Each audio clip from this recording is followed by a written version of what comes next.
गुरु प्यारी साध संगत जी, सभी को प्यार भरी राधा स्वामी जी। आपका हमारे YouTube चैनल गुरु की नगरी में स्वागत है। संगत जी, आज की साखी में हम सुनेंगे कि कभी कभी हमारे मन में यह ख्याल आता है कि हमने नामदान तो ले रखा है, लेकिन भजन सिमरन को पूरा टाइम नहीं दे पाते। हम बहुत कोशिश करते हैं, लेकिन ज्यादा समय बैठा नहीं जाता। तो क्या सद्गुरु हमें हमारे आखिरी वक्त लेने आएंगे? संगत जी, इस साखी से हमें यही पता लगेगा कि अगर हमने नामदान लिया हुआ है और हमसे 2.5 घंटे बैठा नहीं जाता, तो क्या बाबा जी हमें लेने आएंगे? संगत जी, आपके आगे यही विनती है कि साखी को पूरा जरूर सुनिएगा। साध संगत जी एक सत्संग करता थे। उनका एक दोस्त हुआ करता था जो गुरुघर के साथ जुड़ा हुआ नहीं था और नामदान नहीं ले रखा था। तो सत्संग करता जी उन्हें कई बार कहा करते थे कि अब तो तुम्हारी उम्र भी बहुत हो गई है, अब तो सतगुरु से नामदान ले लो, तुम्हारा इंसानी जामे में आना सफल हो जाएगा। लेकिन वह हर बार सत्संग करता जी की बात को टाल देता था। जब सत्संग करता जी बहुत दिनों बाद अपने दोस्त को मिलने गए तो वह बहुत बीमार हो चुका था। जब सत्संग करता जी अपने दोस्त को मिले तो दोस्त ने सत्संग करता जी को कहा कि अगर बाबा जी मुझे ठीक कर दे तो मैं नामदान ले लूंगा। तो सत्संग करता जी ने कहा, अभी भी तुम शर्तें रख रहे हो? उसने कहा, अब तो मैं चल भी नहीं सकता, मैं क्या करूं? तो सत्संग करता जी ने कहा, मैंने तुम्हें इतना समझाया था कि नामदान ले लो, लेकिन तुमने मेरी एक ना मानी। अब तो तुम्हें नामदान मिलने से रहा, अब तो तुम चल भी नहीं सकते, बैठ भी नहीं सकते। अब तुमसे भजन सिमरन कैसे होगा? अब तो तुम बस बाबा जी का ध्यान ही कर लिया करो, बाबा जी अपने आप तुम्हारी संभाल करेंगे।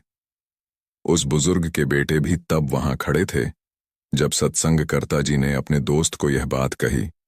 सत्संग करता जी यह बात बोलकर वहां से चले गए। फिर जब उस बुजुर्ग का आखिरी समय आया तो उसको यम दिखाई देने लगे। उसने अपने बेटों को आवाज लगाई कि जल्दी आओ। जब उसके बेटे आए तो उसने कहा कि अब मेरा आखिरी समय आ गया है, क्योंकि मुझे अब यम दिखाई देने लग गए हैं, मुझे इन यम से बचा लो। उसके बेटों ने कहा, पिताजी, आपको याद है जब सत्संग करता जी आपको मिलने आए थे तो उन्होंने आपको कहा था कि बाबा जी का ध्यान करा करो। बेटों के कहने की देर थी कि जब उस बुजुर्ग ने बाबा जी का ध्यान किया तो वह बुजुर्ग बहुत जोर जोर से हंसना शुरू हो गया। दोनों बेटे यह देखकर हैरान हो गए। उन्होंने पूछा, पिताजी, आप हंस क्यों रहे हो? तो उस बुजुर्ग ने कहा, जैसे ही मैंने बाबा जी का ध्यान किया तो वह यम भाग गए और बाबा जी आ गए। बेटों ने कहा, आप बाबा जी से पूछो कि हमारे लिए क्या हुक्म है। बुजुर्ग ने कहा, बाबा जी ने कहा है कि कल शाम को 7 बजे हम तुम्हें लेने आएंगे। अब यह बात सारे गांव में फैल गई कि कल शाम 7 बजे बाबा जी ने उस बुजुर्ग को लेने आना है। तो अगले दिन 6 बजे ही सारे लोग उनके घर आकर बैठ गए। वह बुजुर्ग बिस्तर पर लेटा हुआ था और खुशी खुशी अपने बेटों से टाइम पूछता है कि कितना टाइम हो गया है। संगत जी, जब पता चल जाए कि सद्गुरु ने हमें लेने आना है तो कितनी खुशी होती है। दुनिया तो मरने से डरती है, लेकिन जब सद्गुरु लेने आता है तो कितनी खुशी होती है। तो उसके बेटे ने कहा, पिताजी, अभी 7 बजने को 5 मिनट बाकी हैं। बुजुर्ग ने कहा, बाबा जी ने आना है और मैं बिस्तर पर लेटा हुआ हूं, यह अच्छा नहीं लगेगा। ऐसा करो कि मुझे उठाकर जमीन पर बिठा दो और एक तरफ तुम बैठ जाओ और दूसरी तरफ अपने छोटे भाई को बिठा दो। तो बेटों ने ऐसा ही किया। फिर उस बुजुर्ग ने फिर से टाइम पूछा। बेटे ने कहा, 7 बजने को बस 2 मिनट बाकी हैं। बुजुर्ग ने कहा, अब तो बाबा जी आने ही वाले हैं। अब उनके घर गांव के सारे लोग इकट्ठे हो गए थे कि बाबा जी ने लेने आना है। जैसे ही घड़ी पर 7 बजे उधर लाइट चली गई। 2 मिनट बाद जब लाइट आई तो वह बुजुर्ग हंसते हुए अपने शरीर को छोड़ चुका था। संगत जी, अगर सद्गुरु हमारे दोस्त और रिश्तेदारों तक का ध्यान रखते हैं तो क्या वह हमारे आखिरी समय में हमें लेने नहीं आएंगे? एक और छोटी सी साखी है। जब बड़े महाराज जी अपने सद्गुरु के गांव गए तो लोगों ने रास्ते में गलीचे बिछा दिए। जब रास्ते में जा रहे थे तो अपने सतगुरु को याद कर उनकी आंखें भर आईं। वहां के लोग कहने लगे, बाबा जी, हमने आपसे एक अर्ज करनी है। बाबा जी ने कहा, बोलो, क्या अर्ज करनी है? लोगों ने कहा, बाबा जी, महाराज का घर बहुत पुराना हो गया है, हम चाहते हैं कि यहाँ बाबा जी का नया मकान बना दें। तो बड़े महाराज जी ने कहा, अगर आप मेरे मन की पूछो तो मैं तो चाहता हूं कि यह मकान सोने का बनवा दूं, लेकिन अंदर सद्गुरु इजाजत नहीं देते। इससे कुछ नहीं होगा, यह ऐसे ही रहेगा। संगत कहने लगी, एक और अर्ज करनी है। बड़े महाराज जी ने कहा, कहो क्या अर्ज है? संगत ने कहा, जैसे कि आप जानते ही हैं, हमारा ज्यादा समय डेरे सेवा में ही गुजर जाता है। थोड़ा खेतों में भी काम करते हैं तो हमसे भजन सिमरन नहीं होता। तो बड़े महाराज जी ने कहा, आप भजन सिमरन करो या ना करो, मैं तो इस गांव के कुत्ते भी ताड़ दूंगा। तो संगत जी, अगर सतगुरु चाहे तो क्या नहीं कर सकते? सतगुरु ने नामदान देकर हमारी जिम्मेदारी ली होती है। हम चाहे सतगुरु को भूल जाएं, लेकिन सतगुरु अपने सेवकों को कभी नहीं भूलता। वह हर पल अपने सेवकों की संभाल करता है। लेकिन इसका यह मतलब नहीं कि हम भजन सिमरन न करें। आखिरी वक्त तो उन्होंने ले ही जाना है। अगर हम भजन सिमरन करेंगे तो हम आसानी से चले जाएंगे। अगर नहीं करेंगे तो हो सकता है हमें दुखों का सामना करना पड़े या किसी बीमारी का सामना करना पड़े। इससे अच्छा तो यही है कि हम हंसते हंसते अपने गुरु के साथ जाएं। और यह फैसला हमने करना है कि हमने सतगुरु के जहाज में बैठकर जाना है या पीछे लटक कर जाना है। तो हमें सतगुरु के अच्छे सेवक बनना है ताकि उन्हें भी हम पर मान हो। इसी तरह हमारा इंसानी जमा लेने का मकसद पूरा होगा। तो हमारा तो यही फर्ज है कि हम भजन सिमरन को पूरा टाइम जरूर दें और अपने किए हुए वादे को निभाएं और अपने सतगुरु की खुशी हासिल करें। साध संगत जी, अगली साखी कर्मों पर आधारित हैं, क्योंकि संत महात्मा कहते हैं कि कर्मों से डरिए, ईश्वर से नहीं, क्योंकि ईश्वर माफ कर देता है, कर्म नहीं। साध संगत जी, कर्म लौटकर जरूर आता है। कर्म फल से कोई नहीं बचता। इसे हम एक साखी के माध्यम से समझते हैं। प्राचीन काल की बात है। एक बहुत ही बड़ा प्रसिद्ध नगर था। उस नगर में एक राजा रहता था। वो राजा जब धीरे धीरे बूढ़ा होने लगा तो उसकी रानियां उसकी उपेक्षा करने लगी थीं। राजा अपनी रानियों की उपेक्षा को बर्दाश्त नहीं कर पाता था और वो चिंतित रहने लगा। एक दिन उसने अपने वैद्य को बुलवाया और उससे कहा, हे वैद्यराज, क्या आप कोई इस तरह की दवाई तैयार कर सकते हैं जो मेरी खोई हुई जवानी को वापस कर सके? उस वैद्य ने सोचा कि ये राजा तो बड़ा ही मूर्ख है। ये फिर से जवान होना चाहता है। ये जानता नहीं कि इस संसार में अगर व्यक्ति एक बार बूढ़ा हो गया तो दोबारा जवान नहीं हो सकता। और ये मुझसे कह रहा है कि मुझे ऐसी दवाई तैयार करके दो जिससे मेरी खोई हुई जवानी वापस आ जाए। ये राजा इतना मूर्ख है। इससे धन ऐंठना कोई बुरी बात नहीं है। इसलिए मैं कोई ऐसी तरकीब लगाता हूं जिससे ये राजा मेरे ही जाल में फंस जाए। दोस्तों, उस वैद्य के मन में राजा के प्रति जो भावना थी वो अच्छी नहीं थी। वो उससे धन ऐंठना चाहता था और उसका राज्य भी हड़पना चाहता था। उस वैद्य ने कहा कि राजन, दवा तो मैं तैयार कर सकता हूं और मैं जानता हूं कि आपको उस दवा से पूरी तरह से लाभ भी होगा, लेकिन इसके लिए मेरे द्वारा बताई गई कुछ बातों को आपको स्वीकार करना होगा और उसका पालन भी करना होगा। राजा ने पूछा कि कौन सी बातें हैं? उस वैद्य ने कहा कि इसके लिए आपको करीब 1 साल तक तहखाने में रहना होगा। राजा ने पूछा, किस लिए? वैद्य ने कहा कि यह दवा तभी अपना प्रभाव डाल पाएगी जब वहां पर सूर्य की किरण न पहुंच सके। तहखाना ही ऐसी जगह है जहां पर सूर्य की किरण नहीं पहुंच सकेंगी। वैद्य ने कहा कि आपको यदि जवान होना है और आप बुढ़ापे से छुटकारा पाना चाहते हैं तो यह त्याग आपको करना ही होगा। वैद्य की बात सुनकर राजा ने कहा, ठीक है वैद्यराज, मैं तहखाना बनवाने का निर्देश देता हूं। जब तक तहखाना तैयार होता है तब तक आप मेरे लिए दवाएं तैयार कर दीजिए। राजा की बात सुनकर वैद्य कहने लगा कि हे राजन, तहखाना तो आप तैयार करवाएंगे, लेकिन मेरी एक शर्त और भी है, वो भी आपको माननी होगी। उस तहखाने में आपको अकेले रहना होगा और आपके जो भी सेवक आप तक दवा और भोजन पहुंचाएंगे वो केवल तहखाने के दरवाजे पर ही रखकर वापस चले आएंगे।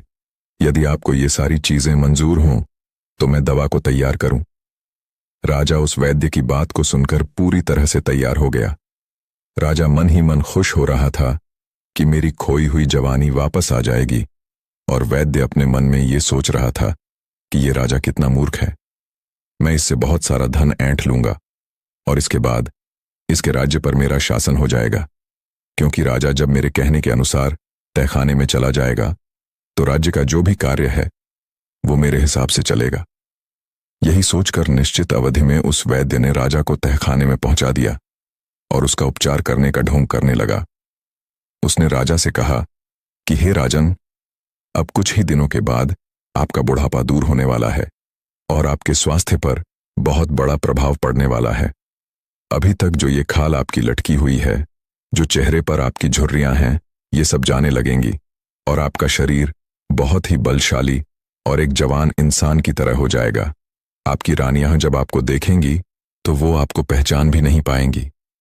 दोस्तों, वो वैद्य इस तरह से अपनी चालाकी दिखा रहा था कि मानो वो स्वयं ही भगवान हो।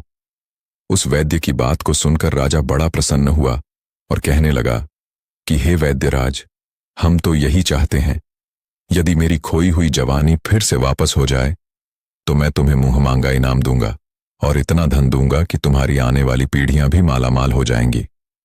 वो वैद्य राजा को जवान बनाने का ढोंग करता रहा और दूसरी तरफ उसने जंगल के रास्ते से एक सुरंग को खुदवाकर उसे तहखाने से मिलवा दिया। इसके बाद वो किसी ऐसे व्यक्ति की तलाश करने लगा जो राजा का बिल्कुल हमशक्ल हो, जिसकी शक्ल राजा से मिलती जुलती हो और वो व्यक्ति जवान हो।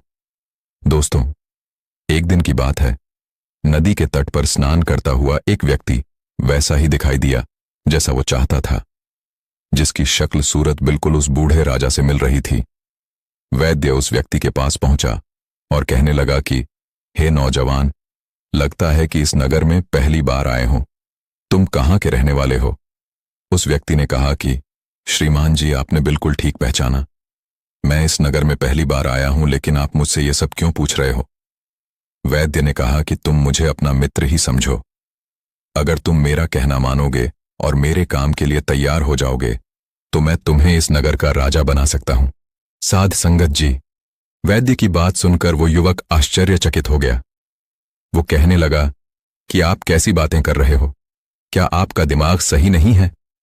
वैद्य बोला कि मेरा दिमाग पूरी तरह से सही है और मैं इस राज्य का वैद्य हूं। मेरा राजा पर बहुत बड़ा प्रभाव है। मैं जो चाहता हूं वही कर सकता हूं। उस व्यक्ति ने कहा कि यह तो बड़ी खुशी की बात है। जब आप इतने प्रभावशाली व्यक्ति हैं तो आप मुझे जरूर राजा बना सकते हैं। लेकिन राजा बनने के लिए मुझे क्या करना होगा? वैद्य ने कहा, सिर्फ कुछ दिनों के लिए तुम्हें तहखाने में रहना होगा, लेकिन जैसे ही तुम तहखाने से बाहर आओगे तो सीधे राज सिंहासन पर बैठोगे और तुम इस राज्य के राजा बन जाओगे। वैद्य की बात सुनकर वो व्यक्ति कहने लगा कि आपका ये प्रस्ताव मुझे स्वीकार है। बताइए, मुझे कितने दिनों तक इंतजार करना पड़ेगा? उस वैद्य ने कहा कि तुम्हें कुछ ही दिनों के लिए तहखाने में रहना होगा। इसके बाद तुम्हारा इंतजार खत्म हो जाएगा।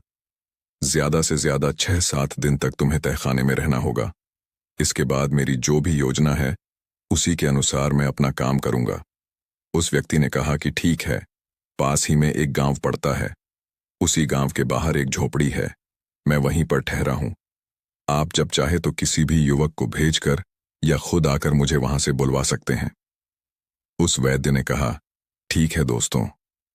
फिर वो वैद्य वहां से वापस आया और अपनी योजना पर उसने तेजी से काम शुरू कर दिया।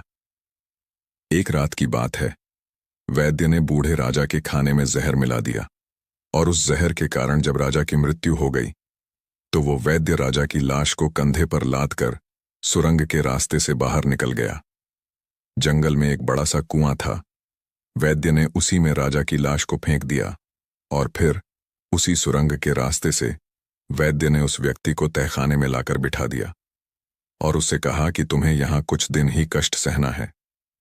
जैसे ही तुम्हारी दाढ़ी और मूंछें बड़ी हो जाएंगी और तुम एक राजा के जैसे दिखाई देने लगोगे, तब मैं तुम्हें इस तहखाने से बाहर निकालकर सीधा राजभवन में पहुंचा दूंगा और तुम इस तरह से रहना कि जैसे बुढ़ापे से छुटकारा पाकर तुम नए तरह से जवान हुए हो। उस व्यक्ति ने कहा कि यदि मुझे किसी ने पहचान लिया तो क्या होगा? वैद्य बहुत ही चालाक था। उसने ने कहा कि ये सब काम तुम मुझ पर छोड़ दो, जो भी होगा मैं संभाल लूंगा। तुम्हें सिर्फ इतना करना है कि मैं जो भी कह रहा हूं, जैसा भी कह रहा हूं, उसी के अनुसार तुम्हें चलना है। उस व्यक्ति ने कहा कि ठीक है, आप जैसा कहेंगे मैं वैसा ही करूंगा। इसके बाद वो वैद्य वहां से निकलकर राजदरबार में पहुंचा और वहां जो भी मंत्री और सभासद थे उन सब से कहा कि आप सभी के लिए एक बहुत बड़ी खुशखबरी है। मेरी दवाओं ने महाराज के ऊपर ऐसा असर किया है कि महाराज फिर से जवान हो गए हैं। कल वो महल में आएंगे और आप लोग उनके स्वागत के लिए तैयार रहना। फिर वहां के मंत्रीगण कहने लगे कि हम अपने राजा के नए रूप का भरपूर स्वागत करेंगे।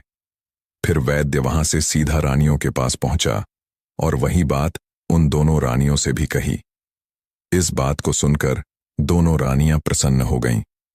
उन्होंने तय योजना के अनुसार वैद्य को बहुत सारा धन निकाल कर दे दिया। अगले ही दिन वैद्य ने तहखाने से उस व्यक्ति को लाकर सिंहासन पर बिठा दिया।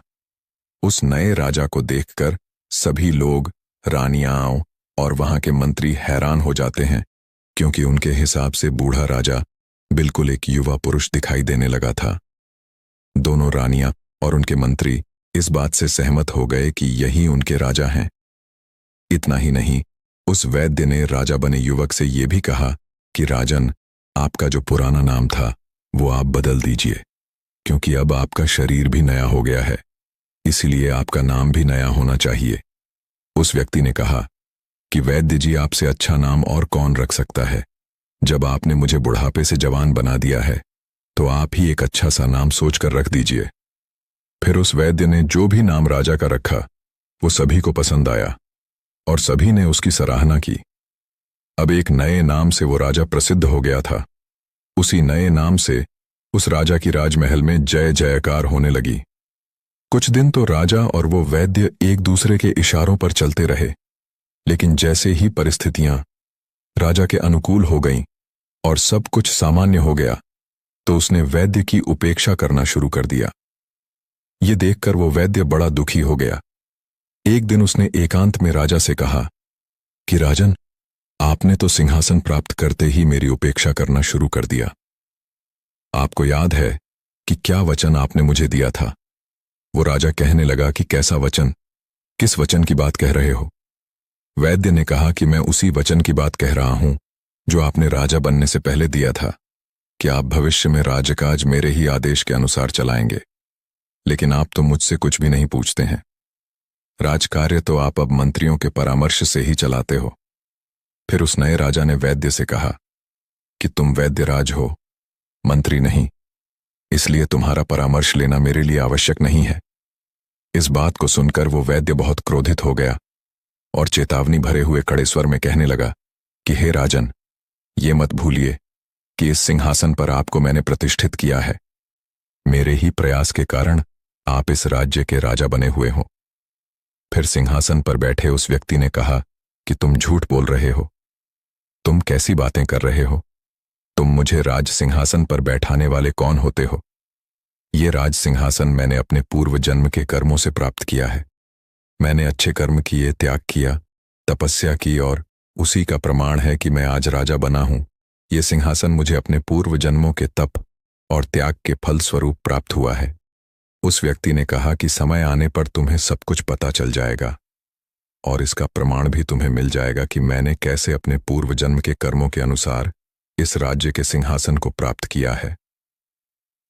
राजा की बात सुनकर वैद्य बड़े ही असम्मानित मन से वहां से चला गया। वो मन ही मन राजा को कोसने लगा कि धोखेबाज धूर्त कहता है कि मेरे पूर्व जन्म के तप के स्वरूप ये सिंहासन मिला है। समय आने दो, मैं देख लूंगा कि तेरे तप और त्याग का कैसा परिणाम मिला है। धीरे धीरे समय बीतता गया। एक दिन राजा नाव में विहार करने के लिए अपने मंत्री और उस वैद्य के साथ नदी के किनारे पहुंचा। उसने नदी के जल में बहते हुए 5 कमल पुष्प देखे। फिर उसने आदेश देकर वो 5 फूल नदी में से निकलवाए। फिर ध्यान से उन्हें देखता हुआ कहने लगा, आश्चर्य, ये फूल तो बिल्कुल सोने के लगते हैं।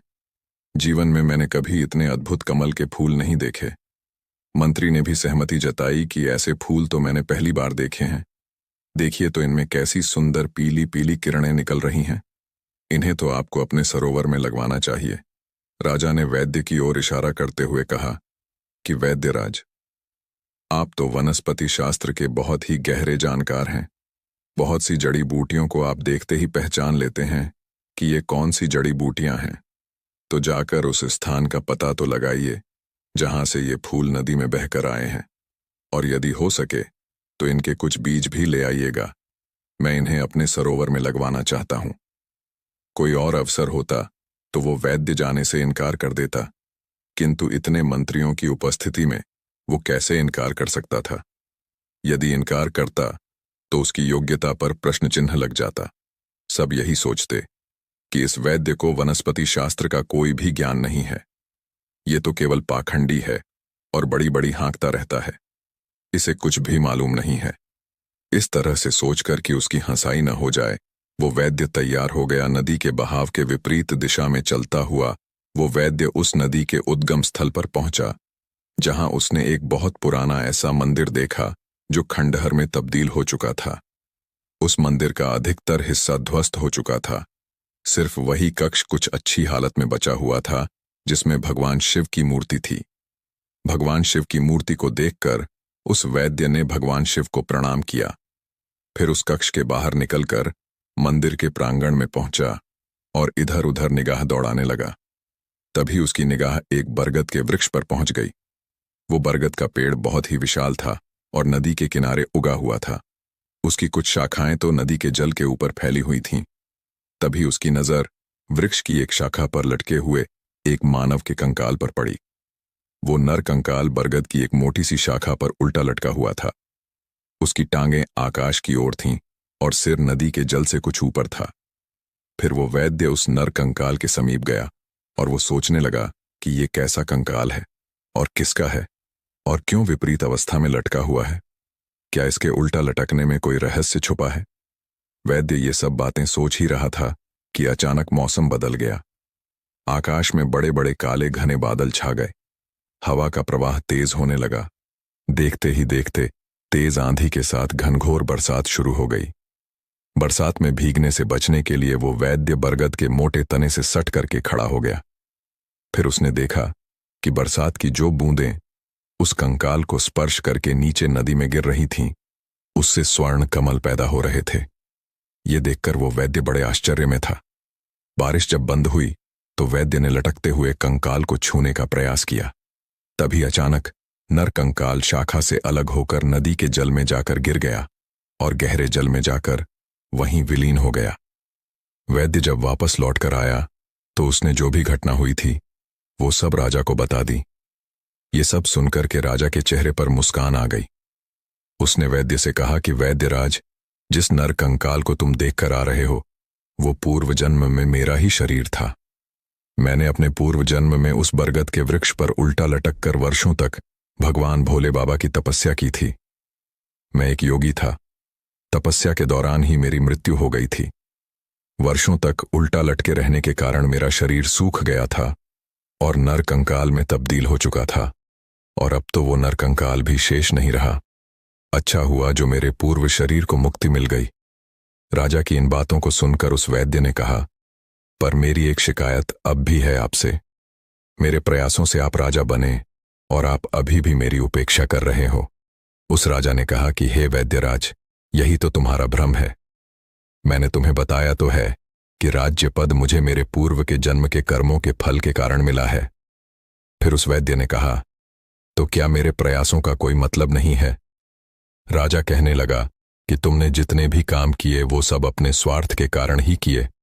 मैं तो तुम्हारी कुछ ऐसी बातों को भी जानता हूं जिनके कारण मैं तुम्हें सूली पर भी चढ़ा सकता हूं, लेकिन मैं ऐसा नहीं करूंगा, क्योंकि तुमने मेरे साथ जो भी किया है और किसी और के साथ भी किया है उसका फल तो तुम्हें ईश्वर देगा। ये सुनकर वैद्य भय से कांपने लगा। राजा ने जब उसे कांपते हुए देखा तो वो कहने लगा, डरने की कोई बात नहीं है, विश्वास रखो। मैं तुम्हें सूली पर लटकाने का आदेश नहीं दूंगा, क्योंकि मैं जानता हूं कि जन्म मरण हानि लाभ ये सब कुछ भगवान की इच्छा से ही होता है। अपने पूर्व जन्म के कर्मों का फल मैं इस जीवन में राजा बनकर पा रहा हूं। तुम अपने कुछ कर्मों का फल अगले जन्म में भोगोगे। हो सकता है कि तुम्हारे जो कुकृत्य हैं उसका फल तुम्हें इसी जन्म में ही भोगना पड़े। अब जाओ, तुम उस दिन का इंतजार करो जब तुम्हें तुम्हारे कर्मों का फल लौटकर तुमको मिलेगा। साध संगत जी, उस राजा की बातों को सुनकर वो वैद्य बड़ा उदास हुआ और वहां से चला गया और अपने घर में जाकर अपने पलंग पर लेट गया। संगत जी, समय बीतता रहा और राजा का कहा हुआ भी सही हो गया। कुछ दिनों के बाद वो वैद्य जंगल में जड़ी बूटियां ढूंढने के लिए गया। संयोग से वो उसी कुएं के पास पहुंच गया जहां उसने उस वृद्ध राजा की लाश को कुएं में फेंका था। उस कुएं में अब एक ऐसी ही झाड़ी उगाई थी जिसकी टहनियां कुएं के बाहर तक फैली हुई थीं। उन टहनियों में पीले रंग के बड़े ही सुंदर फूल खिले हुए थे। वैद्य उन फूलों को देखकर उन पर मंत्रमुग्ध हो गया और उनको तोड़ने के लिए वो अपने आप को रोक न सका। वो कुएं के पास पहुंचा और नीचे झुककर जैसे ही झाड़ी से फूल तोड़ने का प्रयास करने लगा, एकाएक उसका पैर फिसला और वो उसी कुएं में जाकर गिर गया। वैद्य ने सहायता के लिए बहुत आवाज लगाई, लेकिन उस सुनसान घने जंगल में उसकी आवाज सुनने वाला कोई नहीं था। उसे बचाने के लिए कोई भी नहीं आया।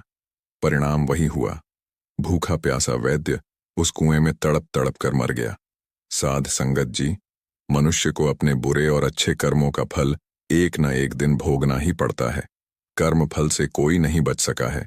इसलिए हर व्यक्ति को अपने जीवन में हमेशा अच्छा करना चाहिए, न तो किसी का बुरा सोचना चाहिए और न ही किसी के साथ बुरा करना चाहिए, न ही किसी को कष्ट देकर रुलाना चाहिए। जो मनुष्य अपने जीवन में एक सच्चा व्यक्ति बनकर रहता है, हमेशा उसी की जीत होती है। मनुष्य को सत्कर्म करना चाहिए।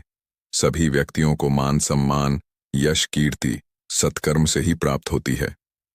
यही मनुष्य का सच्चा और अच्छा जीवन होता है। हर व्यक्ति को अपने जीवन में इसी राह पर चलना चाहिए।